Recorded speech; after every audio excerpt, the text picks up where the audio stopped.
Welcome back to another episode of Consciously Clueless. I'm your host, Carly, and I'll be your guide on this journey from consciousness to cluelessness and back around again. Today on the podcast, I talked to Adam Sudd. In 2012, Adam's life was completely out of control. Once weighing nearly 350 pounds and struggling with multiple addictions, serious chronic diseases, and mental health disorders, his life nearly came to an end when he attempted suicide by drug overdose.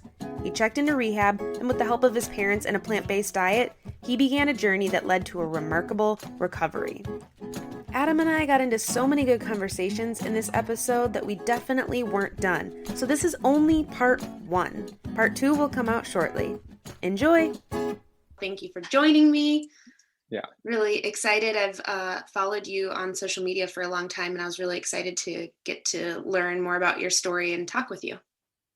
Yeah, me too. I'm excited to be here. I love having conversations where we get to talk about, our passion for healthy living, healing foods, and then also the direction that we're headed in regards to understanding the actual potential that whole food plant-based nutrition has to offer, not just in regards to what we call our physical health, just like, lipid panel, the biometrics of your body, but also emotional, psychological, and mental well-being, cognitive well-being, which, look, at the end of the day, we can say it's mind and body, but it's all one. It's all one body. It's time we put an end to the idea that you have mental health and you have physical health and that they're separate.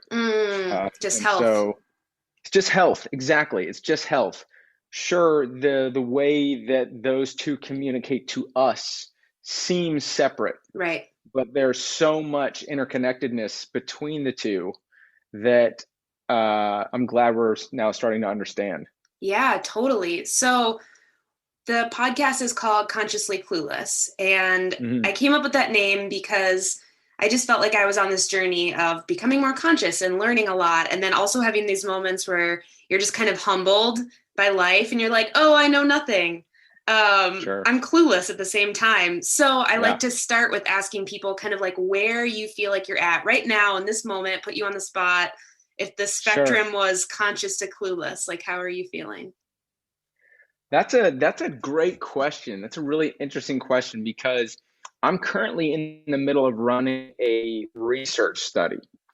So I'm currently in the middle of investigating new territory. We're doing the very first controlled trial investigating the effects of nutrition on early addiction recovery outcomes. Wow. And specifically the mental health, the mitigating factors or the mediating factors of early addiction recovery, which would be the psychological and emotional variables in regards to sobriety. Because it's an early addiction recovery study, meaning that what we're doing is we're investigating the effects that nutrition has on individuals in the early stages of treatment in a treatment center. Okay. So because this is a study on a population of people as they check into the first part of the continuum of care, meaning technically it starts within 24 hours of individuals exiting the detox period and going into residential rehab. Okay.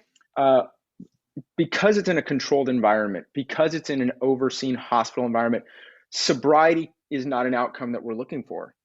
What we're looking at is how does food, along with nutrition education, help or hinder an individual's ability to build a stronger foundation for which they recover upon that puts them on the right path towards long-term recovery. Wow. So in regards to what I feel confident in, what I know and what I don't know, I feel confident that I know a lot, and there's more that I don't know about addiction recovery, the role nutrition has to play on addiction recovery, and what we are actually talking about when we talk about recovery in general. Yeah. I know that we have a worldview.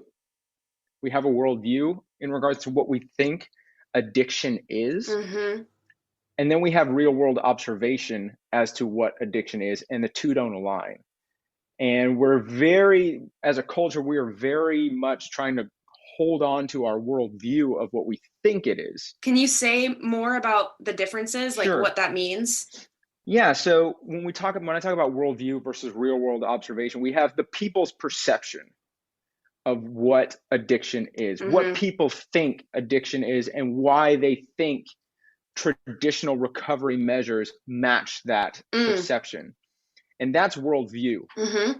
And then we have real world observation, which is what is actually taking place, what is actually occurring within the scope of addiction, and what is the real, or I wouldn't say real, but what is a more beneficial attempt at recovery or structure for recovery to match that reality. And that's real world observation. What are we actually seeing taking place and measuring in regards to it?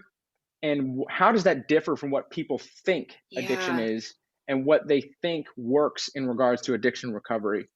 And we are seeing two very different stories taking place. And it's nobody's fault, Right. right? Right. It's nobody's fault. I'm not here to blame or shame or anyone. I think that just like with any kind of healing modality, any kind of ideology, you start somewhere and you continually evolve by being open to the idea that you don't know everything, Yeah. right? Like what you're talking about, right? Right. That you make a statement that says, from everything we know at this point, if you can start there, even with everything you believe to be true, from what we know now and what the research says now, here's what I believe. That removes this arrogant dogma Yeah. that I'm right and you're wrong. I don't know if I'm right or wrong about addiction recovery. I have a very strong opinion about it, Right. and that opinion is based upon personal experience, real world observation, and now currently running research. Will it change? I sure hope so. Right. I Right. want it to be even better than what I think. And am I open to being proven wrong? You're damn right I'm open to being proven wrong, Right. because my goal is not to be right. My goal is to make a difference. And so what I would say is, what I know now and what I believe I know now is that I believe very strongly that we have an understanding on how to feed people that best serves them in the short term and the long term, in both their physical and mental well-being as a whole, right? Not one diet for one diet for the other, Right. one movement pattern for one movement pattern for the other. I believe that we have a system that treating people with substance abuse that is outdated in a lot of ways, that works in a lot of ways, but is outdated in a lot of ways. Yep. I think we have a cultural view of addiction that is outdated in a lot of ways. And I'm very certain that what we need is to be very humble in our attempt to be less certain. We need to be less certain about things so that we have the opportunity that when new ideas are presented, our ego doesn't say, hang on a minute, I don't like what you're saying. It's always the ego. Rather than, wow, I'm curious about what you're saying. Mm-hmm. If we can make that shift, I think we'll in all aspects of life, I think that humanity will be better off for it. I saw some quote on Instagram today that I couldn't stop thinking about. And it was just like, normalize admitting that your opinion changed when you got new information. Yeah, yes. And I just couldn't, I was Yes. just like, yeah, I think having a plant-based diet is the best diet? Yes. Are there more things to learn? Yes. Could I, Yes. like, yes, absolutely. And I think that that's, with everything going on, this is tangential, but, call out versus cancel culture or whatever it is kind of like on social media right Yeah. now, just the idea that like people are going to screw up. I've screwed up. Yeah. Like that's gonna happen. And do we at the same time, can we call that out and then create space for someone to be like, yeah, I messed up, or I was Yeah. wrong, or I didn't have all the information, or whatever it is. I think, and I don't want to get too much into cancel culture, but I think that the problem with cancel culture is it doesn't offer people Yeah. the opportunity to be human. Mm-hmm. You either are right or you're not allowed to speak. And right or wrong is defined by a group of social individuals who define it for the world. Right. And unfortunately, that is the antithesis of critical thought. And that's a problem in my book, because what I want is to someone to be able to come say, yeah, you know what? I said and did some things that don't align with who I am now. And I know that because you are telling me things I was not aware of. And I would really like to start acting and believing differently. And then the response should be, so glad you're saying this. I'm so glad you feel this way. Welcome to the opportunity to think and feel differently, instead of, too bad, you don't have the right to speak anymore. Yeah, You know? absolutely. And I think there's, on the other side, there's this kind of pushback where if someone says, I'm calling this out, this was really wrong, this was really problematic, there's this kind of like, oh, well, you're just trying to cancel someone. Like, no, Yeah. I'm calling out that this was like really harmful, and I hope they come to the conversation, but I can't not call it out. Well, I think that, call out culture has become a very popular way to be loud on Mm, social media, mm-hmm. right? To be signaling, look at me, I'm part of the solution in a way. Mm, Because calling out is more about the person than it is the problem, in yeah, my yeah, yeah, opinion. yeah. You could call out a problem, Like but call out systematic culture is injustice, and right. yeah. And then speak to it and say, I've heard, I've seen, I know this X, Y, and Z, and I'm calling this out. Yep. But call out culture, for the most part, from what I see, and I'm not saying call out culture is right or wrong, but from what I see, is call out culture is an accusatory blaming game Mm-hmm. that focuses on person rather than problem, Right. in a lot of ways. But I also think college culture is great because it is opening the space for conversation, as long as we give people the ability to be flawed, Right. you know? Right. Totally. I want to circle back to something that you said Sure. earlier that kind of sparked something in my brain. You said recovery, I'm paraphrasing, about Mm. recovery, kind of like whatever that means, or like what we're defining that as. Yeah. So I think that's a really interesting thing. Could you say more about that? Yeah. I would love to say more about that. So I'm a person in long-term recovery Mm-hmm. from substance abuse. In 2012, I was battling the end stages of substance abuse disorder. So I was abusing at a very extreme degree amphetamines and opiates. Mm-hmm. And I had been doing so for 10 years, as well as uh, the destructive relationship with food. So I also weighed about 350 pounds. I had type 2 diabetes. I had high blood pressure. I had erectile dysfunction. And on August 21st of 2012, I attempted suicide and survived. Mm. At which point I checked into treatment and was diagnosed with the aforementioned diseases: diabetes, high blood pressure, high Right. cholesterol, Right. um, along with a host of other psychological and emotional conditions. Because it's And put health, on, right? Because it's right. health overall. It's not just one or thing here or there. And I was put on, and it's true, because I have yet to see many people who suffer from uh, chronic disease, multiple chronic diseases like obesity, heart disease, or diabetes, who aren't also dealing with some kind of mental health issue at the same time. Yep. Not saying it's causational, but I'm just saying it's typical to see them co-occurring. Strong Um, correlation. and what I also was happened was I was put on about 15 medications, Oh, wow. Wow. and thankfully, about a year before that meeting with the doctor in the rehab hospital, I had the opportunity to hear a man named Rip Esselstyn Mm. speak at an event. And for those of your listeners who may not know who Rip Esselstyn is, Mm-hmm. he is the executive producer of the film The Game Changers. He's also the author of the Engine 2 Diet book. He's was in the film Forks Over Knives. His dad is the famous Dr. Caldwell Esselstyn. These are two very famous leaders in the whole food plant-based health movement. Mm-hmm. And I heard this message about plant-based nutrition. And essentially, I'm sitting in this doctor's office, and the doctor's giving me the very typical story that you hear, which is, you are diabetic. Mm. You are depressed. You are, all of these things, Yep. and you always will be. Yeah. right? These are chronic diseases that you'll have for life. The diabetes will get worse. The Mm. heart disease will get worse. This is why you need to be on medication, and you will be on medication for the rest of your life. And I can recall being almost like transported back to that week at this event with Rip Esselstyn and his dad and people like Chef AJ and Doug Lyle, Jeff Novick, Dr. Michael Clapper, Jane Esselstyn. And there was every single one of them was telling me a completely different story.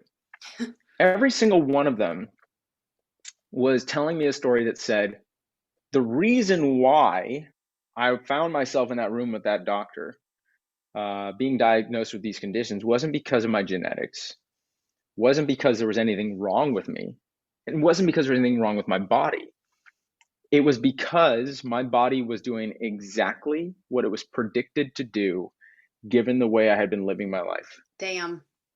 And that if I was to simply make a shift in what I chose to put on my plate and how I chose to move my body would also make a very healthy, predictable response of reversal. And I decided to own that story. I said, you Mm-hmm. know what, I'm done with the idea of, being broken. That's hard because in that moment, then you're taking kind of this like responsibility Oh, and absolutely. Very accountability, much and so. we don't want to do that. It's funny because that's so true. And I in the storytelling of it, I make it seem like the doctor told me, I said, I'm responsible. I'm the problem. I'm the solution. Dr. Esselstyn said this.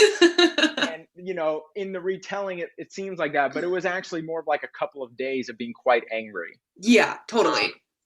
And really, it came down to this uh, recognition that I didn't know any other way to live. Yeah, yeah, I was doing the best I could with what I knew and dealing with pain that I didn't understand in the best way I knew how to deal with it. yep. It wasn't working. I didn't know any other way to do it. I didn't know that it was okay not to know any other way to do it. I didn't know that it was okay to ask people for help. Mm, I didn't know that I was safe enough to go to people and say, I'm sick, I'm in pain, I'm abusing substances, I'm afraid, and I don't know what to do. I didn't know how to feel safe in that attempt. yeah, And if I did know how to do it, I would have done it. If I had known differently, I would have done differently. And I was able to sort of give myself permission to forgive my past self by saying, you know what, you were doing the best you could with what you knew. that's And powerful. I'm so thankful that so thankful that you continued to write my story anyways. Yep. And surviving suicide is a very surreal experience, because what it teaches you and what it taught me, is that in the moment when I woke up on the floor, after surviving a suicide attempt by overdose, Mm-hmm. I was overcome by this unbelievable experience of relief That you were and alive. that I was alive. And that was this odd uh, moment because before that moment, I had always thought suicide was someone trying to end their life. And being relieved that I was still alive asked me to consider and reevaluate that belief system, because the relief that was existing, that was arising in me, was saying there's something about your life and yourself that you love enough that even though you know today is going to be as painful as yesterday, you still want to be here and be a part of it. And that means that suicide is not an attempt to end someone's life, it's an attempt to end someone's pain. Mm, And when I was able to look back at that experience, I had always had this adversarial relationship with my body. mm-hmm. I had always believed my body was my enemy. I was overweight for a lot of my life. I got criticized for my body not being what people in my life wanted it to be, for my ability not to eat the foods they didn't want me to eat. I had placed all these, false conditions upon myself that I thought I had to meet in order to be acceptable to the world. And I thought my body was the problem. But surviving suicide was this opportunity for me to look back and go, hang on a minute. I put my body through absolute hell for 10 years. Hmm. Every day, copious amounts of drugs, fast food, and unbelievable, like dangerous chemicals on a daily basis. And after 10 years of daily abuse, being overweight, having all these diseases, and then trying to purposely end my life, my body responded by saying, you know what? We've been fighting for you since day one, and we're not giving up on you. What if, what if our bodies have always been our partner? What if it had always been my partner, not my ally, my adversary, but my ally, and I just didn't know it? Yeah. And what if I just didn't know how to serve it properly? So what if now I was to use plant-based nutrition as a act of care taking for a body that's never given up on me? What if Wow, I love that. change, I what love if change, that. what if change is not about what you hate about yourself enough to change? What if change is realizing that you get to be a caretaker for a body that is always trying its best to take care of you, but you have yet how to or I had yet figured out how to be in a nurturing relationship with it. Yeah. And so then it's not what do I hate about myself to change? What do I love enough to say yes to change? Why, with everything else going on, the obesity, the drug use, the suicide, which I, of course, didn't want to die, didn't want to be obese, didn't want to have all these health conditions. Why not? What did I love enough to want to be comfortable being uncomfortable, to learn these new truths about myself and how I want to show up, to create these values and priorities that I want to live by that allow me to be that highest version of myself that I can hold front and center as a guiding compass towards one decision or the other? Mm-hmm. How can I be that caretaker? And over the course of 4 months, completely reversed my diabetes, my heart disease, my erectile dysfunction. 4 months. In 10 months, yeah. And then in 10 months, lost over 150 pounds or 100 pounds. And then in 1 year, was off of every single medication I was put on in rehab. I've lost 180 pounds as of today. I've been entirely sober. But here's the thing. What I want to talk, going back to the question you asked, what is the perception about addiction recovery? Mm-hmm. What is the perception? The perception is that my problem was drugs. Hmm. The perception is that my problem was food. That is the story that exists. The story that exists says that a person who checks into treatment who is abusing heroin has a problem with heroin. But why are they abusing it? This is a dependency problem created by chemical hooks that exist within the substance itself that creates the addiction. And so we have to create a system that allows them to abstain from use long enough so that they can see that they have this problem and then commit to a program that keeps them accountable and defining themselves as this addict who has a problem with heroin so they can abstain from it from the rest of their life. And here's the problem. When we talk about addiction, addiction at its core is about not wanting to be present in your life because your life has become too painful a place to be. The drug, the food, the sex, the gambling, the shopping, the whatever it is, Yep. isn't the problem. It's a solution to escaping moments of your life that are too heavy for you to deal with. You don't know how it got that way. More than likely, it was a very slight, very subtle, almost imperceptible shift into a state of disconnection you've never experienced before. When you're in it, the fog of it is so dense, you can't see out of it. You don't know how you got there, and it's terrifying. When we talk about the experience of being alive in a way that allows you to show up and be present for yourself and your life, where substances are no longer necessary, we have to think of human beings as bonding creatures. Human beings have an unbelievable need to bond. There's an amazing book by a British journalist named Johann Hari. He wrote a book called Lost Connections. Phenomenal. It's the best book on mental health I've ever read in my life. Wow. Okay. I'll have to look it up. When he talks about humans and bonding, we think about these meaningful and loving bonds that human beings have. All of us share these things. We want to have a loving and meaningful bond with ourselves, both physically and emotionally, that we want to show up and be present for every single day. We want to have a loving and meaningful connection to people in our lives that we share value with and who share value with us. We want to have a loving and meaningful connection with a purpose beyond ourselves within a community of shared respect. We want to have a meaningful and loving bond to the natural world around us that we want to show up and be present for every single day. And we want to have a meaningful connection with a future that makes sense to us and is achievable that we want to show up and be present for every single day. Now, when those bonds are severed by anything, no matter the trauma, no matter how severe, whatever, every single person in regards to trauma response is different. But when those bonds are severed, the pain of that disconnection is quite not only profound, but it's confusing. So take myself 10 years ago. I didn't have a meaningful relationship with myself physically or emotionally that I wanted to show up and be present for. I didn't believe I had the right to meaningful and loving connections with people in my life that I felt I was allowed to show up and be present for every day. Mm-hmm.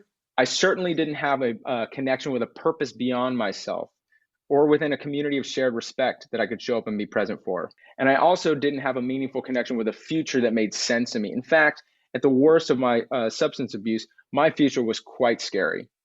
I didn't want to show up and be present for that every single day either.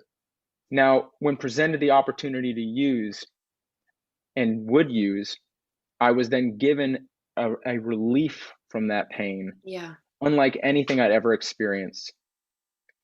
And it not only was it unbelievably successful at relieving that pain, it was delivered with unbelievable ease and repeatability. That's what I was just thinking, is that easy access versus like therapy or, And it feels incredibly, not only does it feel relieving of the pain, but there's a biological response that allows our bodies to believe that we've done something that benefits its long-term success.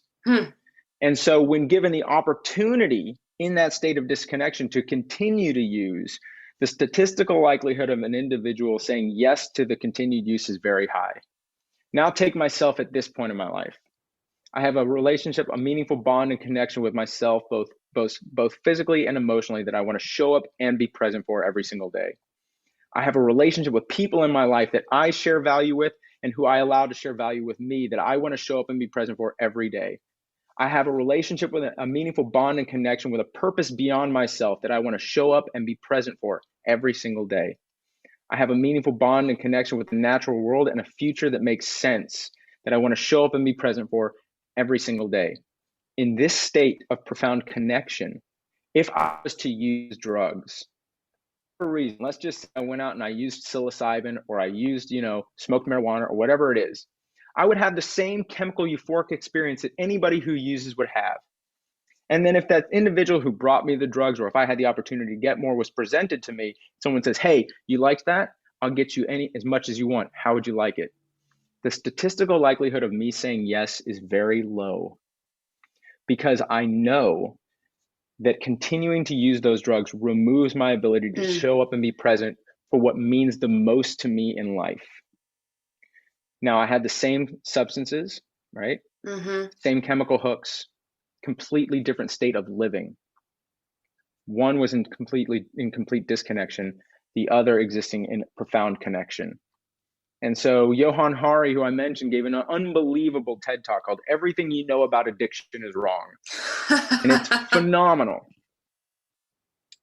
And I think it's one of the best ways to point it out is in a study that was done. We've all heard the study that says you put a rat in a cage and you give the rat the choice between water or drugs, food and water or drugs. Oh, yeah. And once the rat discovers the drugs, it will continue to use those drugs, and about 10 to 12 days is going to be dead. Now, they've used that model for years to say, there you go. You see what we're talking about? The drugs caused the addiction. Right. The chemical hooks that existed within the drugs drove the animal to those drugs repeatedly. Even though it could do the things that benefit its health, it kept going to the drugs and it killed itself. And there was a professor, Bruce Alexander, in Canada. He said, hang on a minute. This was actually back in the 70s. He said, hang on a minute. We put a rat in an empty cage. He has no other choice but to eat or do drugs. That's not the real world. And so he designed something called Rat Park, which is heaven for rats. Essentially, is a big area with the rat had lots of toys. He had things to run around on. He had loads of cheese. He had other rats that he could have sex with and build families and have social structure with. And they had the drugs. What they found in Rat Park is that in Rat Park, none of the rats ever used the drugs compulsively. None of them ever overdosed. Most of them don't even like it. Some of them use it, but they don't use it compulsively. So are drugs or drug addiction an adaptation to the chemical hooks, or is it an adaptation to your cage? Whoa. And the real world observation that we're seeing is that most of the time, it's an adaptation to your cage.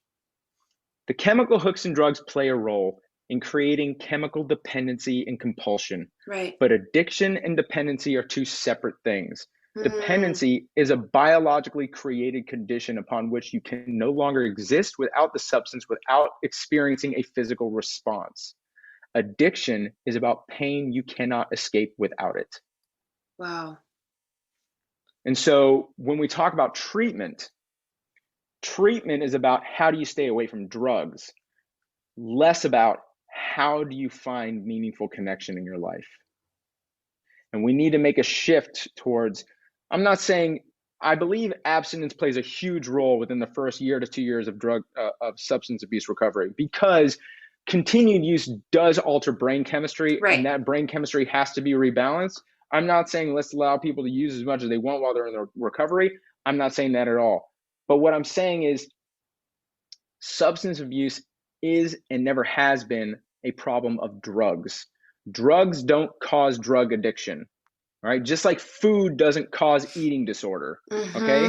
Right? Drugs don't cause, in fact, what we've done in response to drug addiction is we've created the war on drugs. And the war on drugs is such an abysmal failure that they can't even keep the drugs out of the prisons. Okay, this is a massive failure of humanity. Yeah. And what they've done is they've taken the most lucrative industry that has ever existed in human history, right? Substances, right? So we'll call them illegal substances, but let's just call them euphoric substances. They've taken the most lucrative product that has ever existed in human history, and they've given it to an industry of criminals and said, you control it. And so now you have people of unknown origins, right? We don't know who they are that's using substance. You have unknown people using unknown substances of unknown origin and unknown potency, delivered through unknown criminals of unknown criminal means in incredibly dangerous situations. That is how we're answering the problem of substance abuse? Are you serious? We tried doing that. It's called prohibition. Prohibition on alcohol created more deaths from alcohol per day than ever in human history. Why? Because if alcohol isn't readily available, you want the biggest bang for your buck. And so they created incredibly powerful alcohol that a lot of times after one drink would kill you. And you had to procure it through incredibly dangerous methods that you could die from doing so anyways. You had industries who were killing each other to control the market. What happened the day after prohibition ended? We said, great, go ahead, have your alcohol. We're going to create systems and accountabilities that let you know exactly what you're buying, where you're buying it, what it is, how potent it is, where it came from, and that you're safe when you drink it. Since then, the number of deaths from alcohol poisoning have dropped significantly. The criminal element lost their product. Guess what? They don't really sell alcohol anymore, right? The same thing, we saw it take place. We saw prohibition as an utter failure, and we changed the system. Yet we never did the same with drugs.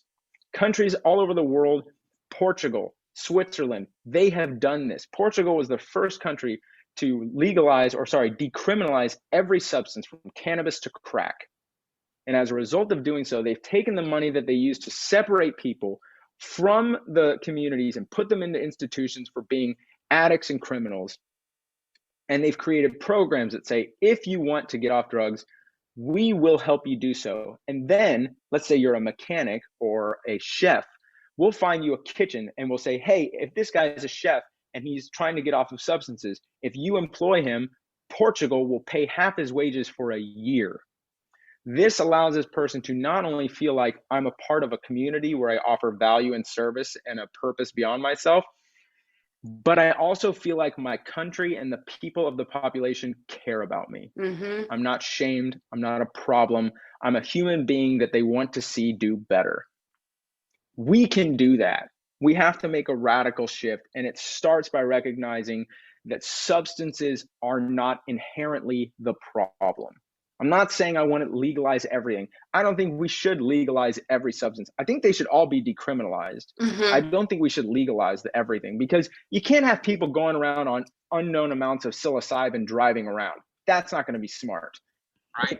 And so there's got to be systems in place for it.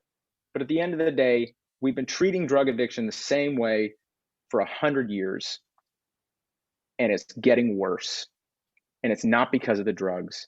It's because of how we're treating it, what we're telling people about it, the systems that we have in place to criminalize people for using it for reasons they don't understand, and it needs to change. Your example with Portugal, I think, is interesting because the first thing that I notice, or that kind of comes to top of mind for me when you were talking about that, is like, wow, it seems like Portugal is really prioritizing community and people over money.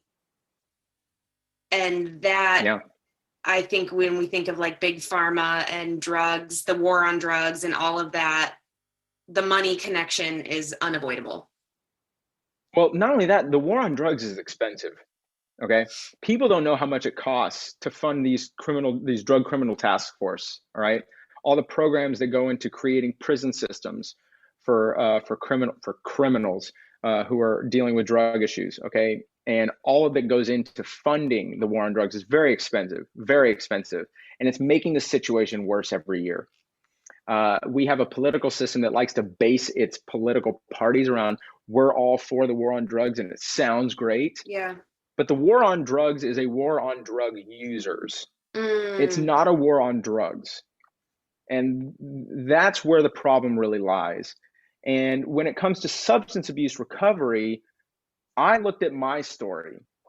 And I said to myself, did I avoid drugs, or did I create a system of values and priorities that allowed me to make choices that moved me in a direction towards a life where drugs were no longer necessary? Right. Was I avoiding drugs, or was I accepting and choosing decisions that allowed me to move forward in a positive manner?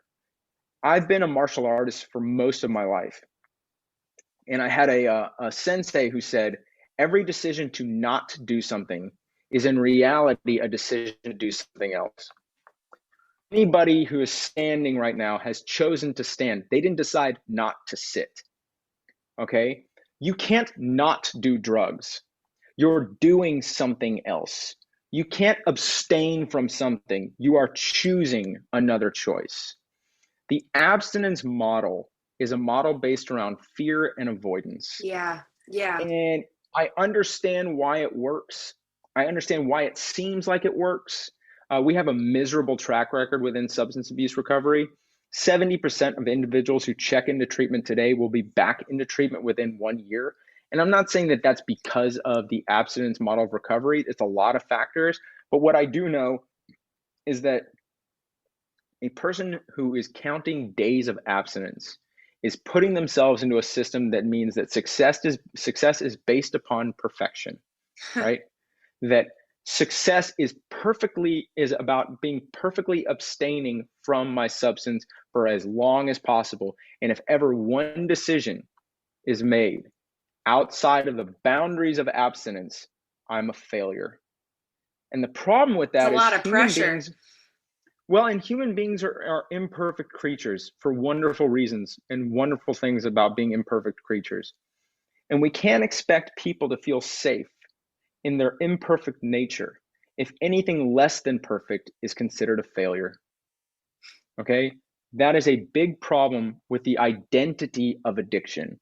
Come into a room, you count your days of not using, you consistently show up and identify yourself and label yourself as an addict who has a problem with drugs.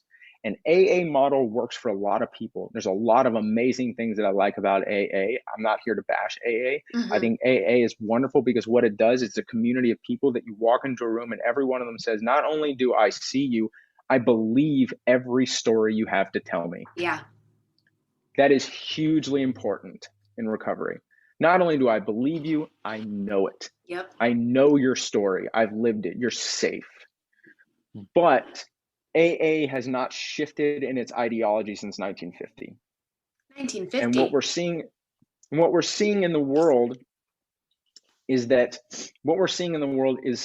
the observations that are occurring is that substance abuse is far more than just the substance like we talked about. Mm-hmm. And I want to see the addiction recovery programs make a shift in how we treat people in substance abuse recovery.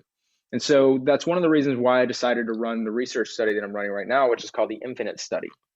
And it's called the Infinite Study simply because the treatment center where we're running it is called Infinite Recovery. It's not about some like forever thing. But what I was shocked to discover a few years after getting sober, so after 10 months of recovery, I left treatment. I was in rehab for 37 days and I spent 10 months in a sober living facility. And when I checked out of sober living, I was completely medication free and the healthiest I'd ever been. And I spent those 10 months with about 15 other guys. And at the end of their stay there, they were on either the same amount of medications and higher dosages or on more medications. They were sober. And it's important that sobriety and recovery are two different things. Mm. Sobriety is the absence of use. Okay. Recovery, in my opinion, is the process of becoming whole. Wow. And what was the big X factor that I identified was that I adopted plant-based nutrition in recovery. The other individuals didn't. Not that their diets were all inherently bad, but what did the research say around nutrition in recovery? Nothing. There has never been a single study of any kind in a controlled trial setting investigating any diet on early addiction recovery outcomes. Wow. And so I said, this is going to be my mission. This is going to be my purpose. I'm going to connect to this and I'm going to create this research. And so about 2 years ago, we started developing what's called the Infinite Study, where it is a controlled trial being run at a treatment center. And we are investigating the effects of 2 diets. So a controlled trial means that you have a control diet, mm-hmm. and then you have a treatment diet.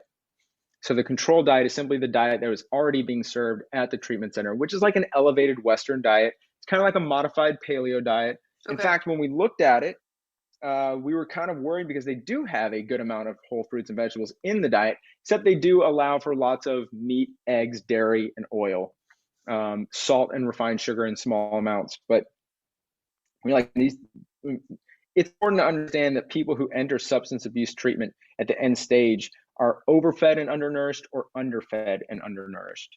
Because people who are at the end stage of substance abuse will always prioritize using over any other self-care practice. Right. So typically, if using is your number one concern, eating doesn't matter. Eating healthy really doesn't matter. Right. And any extra dollars you have that will get you the healthier meal, you're going to use for drugs. Right. So we knew that every individual was going to see improvements in most categories that we're measuring, but we wanted to observe what was the difference. And so after 24 hours of detox, people have the opportunity to join the treatment, the study, and then choose which dietary group they're going to be in.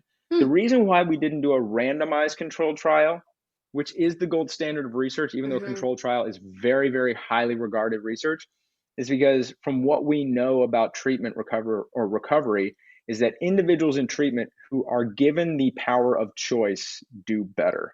Right. Control. And exactly. And academia can scrutinize the study all they want for it not being randomized controlled. I'm not doing this as much for academia. Yes, I am doing it so that academia can start to change their perception, but I'm doing this mostly for people who are struggling. Right. And so they choose which diet they want, and then they are put on a dietary protocol that matches that diet. And so the treatment diet is a whole food plant-based diet. In fact, the menu was designed by a woman named Brenda Reed, who designs all the menus for Rip Esselstyn's Plant Strong events. Oh, wow. And so they're also given nutrition education to match their diet, because we know that people who get nutrition education in treatment do better because of the self-efficacy that's gained. Right. And then we do a whole host of measurements. We measure a full blood panel. So your full lipid panel, cholesterol, triglycerides, A1C, which is a diabetes measurement. Yep. Then we do things like blood pressure, omega-3 panel. We do uh, D3, B12, a whole host of other vitamins, high sensitivity C-reactive protein, which is a measurement for inflammation. Then we also measure your microbiome. So this is also a microbiome study. And for those listeners who are not familiar with the microbiome is the ecosystem of bacteria that exist within your gut that do things for your body that your body can't do for itself. So everybody who's listening, whether they know it or not, has 4 to 6 pounds of bacteria living in their gut right now that are doing various things for your body that your body and your DNA, your own cells, can't do for you. So your gut microbiome is not you. But what's interesting is that your gut microbiome is so unique to you that it's more unique than your DNA. So if I was to do a DNA test and then sample your microbiome would be more unique to you than the next person, than your DNA to the next person. Wow, It's I really did not fascinating. know that. The other thing is, this statistic that I'm about to share is the one that really blew my mind, that really drives home how overwhelmingly impactful your microbiome is. So Carly, if I was to take you right now and I was able to count every single one of your human cells that make up Carly that's on the other side of this call with me right now, it would number roughly 10 trillion. There's roughly 10 trillion Carly cells. Now, if I was to take your gut microbiome and count up the number of cells that make up the 4 to 6 pounds of bacteria that are in you right now, that are not your DNA, they're not you, they would number 300 trillion. So of all the cells, that exist in this person right now, you are less than 10% human, which is a really mind-blowing statistic on the impact that your gut microbiome has in regards to your overall health. So if your gut microbiome is most of the cells that exist within you, most of the cells in you right now are not your human cells. The health of those cells is unbelievably important. And we're just beginning to scratch the surface of what that truly means. And we've all heard the statistics that 90% of your dopamine and 90% of your serotonin and 50% of your dopamine are produced within the gut. It's a really incredible statistic. It's fun to say, it's thought-provoking, but the truth is none of those neurotransmitters cross the blood-brain barrier. They never make it to the brain. However, specific bacteria that are fed by unique plant fibers produce short-chain fatty acids and other various nutrients that do cross the blood-brain barrier that are required for specific neurotransmitter formation like dopamine and serotonin. So your gut health is directly related to how well your brain can produce those neurotransmitters. And so we are looking at the changes in individuals' gut microbiome, their blood biomarkers, and how both of those changes relate to validated scales of measuring a whole variety of psychological, emotional, and mental health outcomes. Everything from anxiety and depression and obsessive compulsive drug use, mania, to resilience, self-compassion, and spiritual healing. And what we're seeing so far, we've run the study now for over 12 months. We finished the participant part. We're actually in the process of doing data analysis. And we have an amazing team. Our MDs are Doctors Dean and Aisha Sherzai, who are the world's leading neuroscientists on cognitive longevity and brain health. They've been so instrumental in me like discovering my why in this and like what I come back to. Like my grandma has Alzheimer's, and when I read that book, it just changed everything. It changed everything for me. They are remarkable. Yeah. And we have Tara Kemp is the lead researcher on the study, and she's an amazing researcher at NAU who is also, she's doing a study in something called psychosocial health, which is a PhD in psychology, sociology, and nutrition. That is up my alley. What we are seeing after these 12 months, and I cannot give you exact data, of course, but what we're seeing is that individuals in the plant-based group are outperforming the control group in every measurable outcome. Oh, this And is exciting. that is really powerful. Now, I'm not saying that food is the solution to addiction recovery. Right, I'm not of saying that course. food is going to get you sober, but what I do know is that we have a huge missing piece of the puzzle. Yeah. A person who checks into treatment right now can be given data and statistics that say, if you do these different therapy modalities, you can expect or predict these results. We know it from studies. If you add exercise, we can predict these results. If you add, meditation, you can get these results. We've known it, we've studied it. Yet one of the most controlled variables in treatment, what you eat, when you eat, and how much you eat. We can't tell you anything. We have no idea. And so now we're actually going to be bringing a piece to the puzzle that has never been filled in. And what I like to tell people is, like, and I'm sure everybody here has done a puzzle at some time in their life, is that when there's a missing piece to a part of it, and you go, that looks like a frog. Then you find the piece, you go, oh my gosh, that was a fish. It's not at all what you thought it was, right? Yeah. And so it changes our understanding of how we best serve individuals in treatment.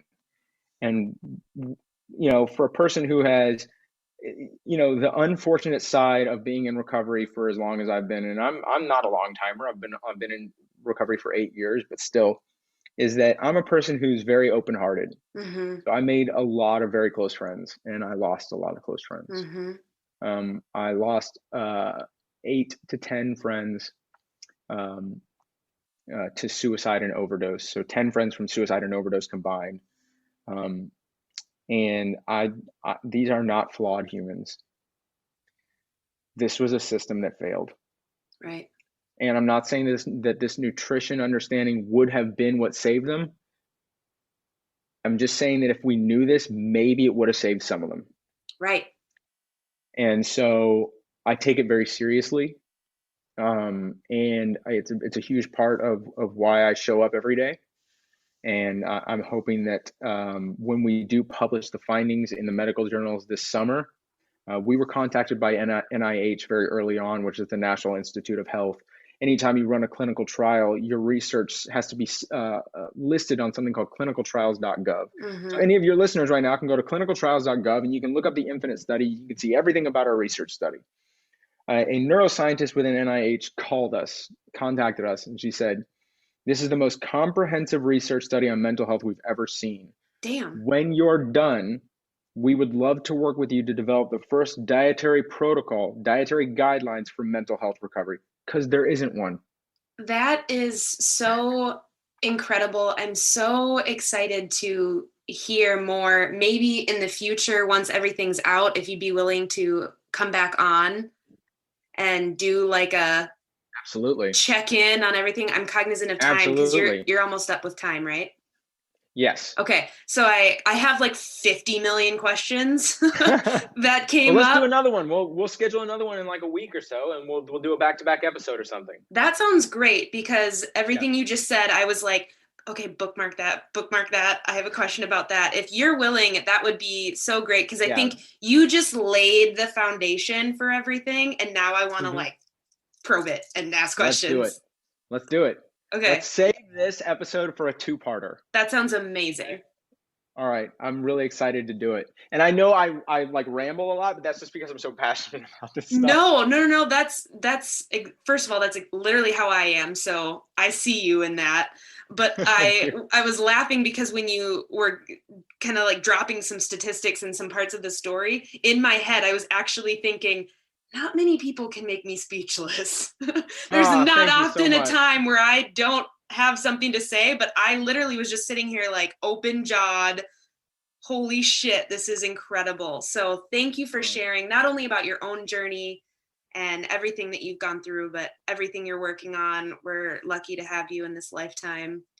Oh my gosh, thank you so much. I'm so grateful. And I'm grateful that you have this platform to share these conversations with. It's so important. And thank you for connecting with me. Thank you for reaching out. And let's do the second part. Let's do the second part of this conversation as soon as possible so that you can get this out there. That sounds great. I will follow up with you soon. Have a good call. Thank you so much. Yeah. Have a wonderful rest of your week. Thank you. You too. I'll talk to you soon. Thanks for listening to another episode of Consciously Clueless. If you enjoyed this episode, hit subscribe wherever you're listening. If you want to help me get this into the ears of more listeners, send it to a friend, text it to a family member, share on social media, and tag me. Whatever you can do really helps me out. If you want to be read on air as a podcast review of the week, head over to Apple Podcasts and give it a review. If you haven't yet, check out patreon.com/consciouslycarly. There's so many good things happening over there on Patreon, so check it out. And finally, if you haven't yet, go to my website and click on courses and look at the new Self-Love Reset course. I think you'll love it. Until next time.